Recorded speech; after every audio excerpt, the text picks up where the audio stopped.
सबसे पहले तो 140 करोड़ हिंदुस्तानियों की तरफ से नीरज चोपड़ा को थैंक यू और बहुत बहुत शुभकामनाएं, क्योंकि हम सब की पूरे देश की उन्होंने चांदी करवा दी है, सिल्वर जीत कर। जी हाँ, बहुत बहुत बधाई उनको। हम सबको यूं ही वो इंस्पायर करते रहें, वो हमारे हीरो हैं और इस पूरे देश को उन पर नाज है, हमारा अभिमान है नीरज चोपड़ा। तो और एक बार उनको बधाई देने के लिए कमेंट सेक्शन में जरूर पहुंचिएगा।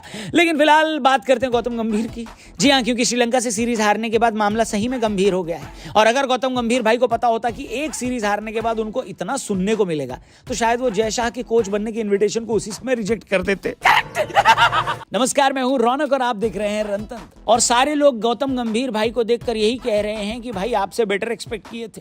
बात है कि भैया श्रीलंका से हार किसी को पच नहीं रही। लोगों को लग रहा है कि एशिया में अफगानिस्तान और बांग्लादेश से भी हार जाना शायद इतना कष्टकारी नहीं होता जितना श्रीलंका से हारना है।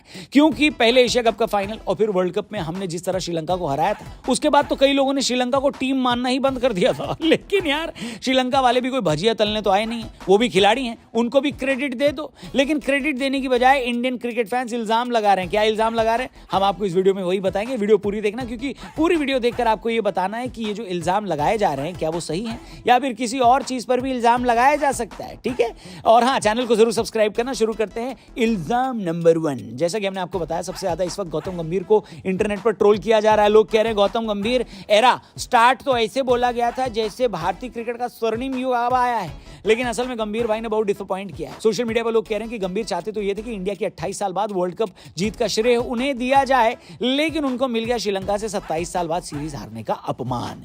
गंभीर की काफी सारी स्ट्रैटेजी लोगों के सिर के ऊपर से गई है, जैसे स्पेशलिस्ट गेंदबाजों से गेंदबाजी न करवाकर रोहित शर्मा जैसे लोगों से बॉलिंग करवाना। लेकिन यहां पर मैं पूरी तरह से गंभीर भाई की साइड पर हूं। पहली बात तो यह है कि क्या अगर श्रीलंका से सीरीज जीत लेते तो आप उतना खुश होते जितना उनसे सीरीज हारने पर भिंडी रोना रो रहे हो? बताओ।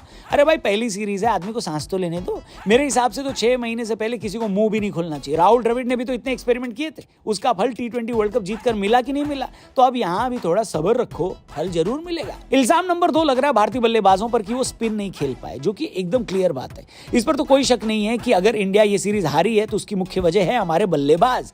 तीनों मैचों में 250 से कम का स्कोर बनाना था यार। अगर वो भी नहीं बना पाए तो इसका मतलब है कि भारी ब्लंडर हुआ है, और ये रोहित और कोहली के रहते हुआ है। रोहित ने तो चलो तीनों मैचों में बढ़िया शुरुआत दी, इसलिए उनका नाम हटा देते हैं, लेकिन बाकी के भारतीय बल्लेबाज स्पिन गेंदबाजी के खिलाफ इतने क्लूलेस नजर आ रहे थे जैसे 8 साइड के बच्चे को IIT के क्लासरूम में बिठा दिया हो।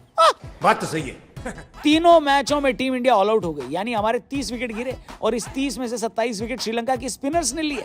चिंताजनक तो अलग शब्द है भैया। मैं तो कहूंगा एक ऐसी टीम के लिए जिसने मुरलीधरन और शेन वॉर्न जैसे दिग्गज स्पिनर्स को पेल के रखा है, उस टीम के लिए ये अपमानजनक बात है। किसके लिए? टीम इंडिया के लिए। हेलो। इल्जाम नंबर 3 भारत के अपकमिंग प्लेयर्स पर।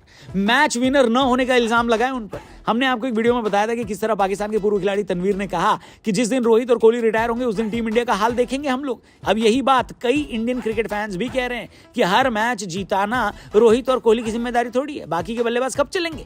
इस सीरीज में शिवम दुबे को अच्छे खासे मौके मिले, लेकिन उन्होंने बल्लेबाजी से तो इंप्रेस नहीं किया। KL राहुल और श्रेयस अय्यर, जिन्होंने आखिरी बार वनडे वर्ल्ड कप में खेला था और बढ़िया खेला था, उन्होंने भी यहां पर निराश किया। राहुल को हटाकर ऋषभ पंत से भी तीसरे मैच में विकेट कीपिंग कराई गई, लेकिन उसका भी कोई फायदा नहीं हुआ। इसलिए लोग यही पूछ रहे हैं कि भाई हमेशा रोहित और कोहली ही श्रवण कुमार बने रहेंगे क्या वही लोग टीम की नैया पार कराएंगे क्या? बाकी लोग कब खेल दिखाएंगे बताइए। खैर, वो खेल नहीं दिखा पाए, इसलिए 1997 के बाद हम श्रीलंका से सीरीज हार गए। लेकिन क्या आप ये बता सकते हैं कि हम जब श्रीलंका से 27 साल पहले 1997 में सीरीज हारे थे, उस वक्त हमारा कैप्टन कौन था? सही जवाब दे दिया तो आपको कल एक बढ़िया शाउट आउट मिलेगा। जैसे कि मैंने कल आपसे पूछा था कि 2024 में टीम इंडिया ने एक भी वनडे मैच नहीं जीता।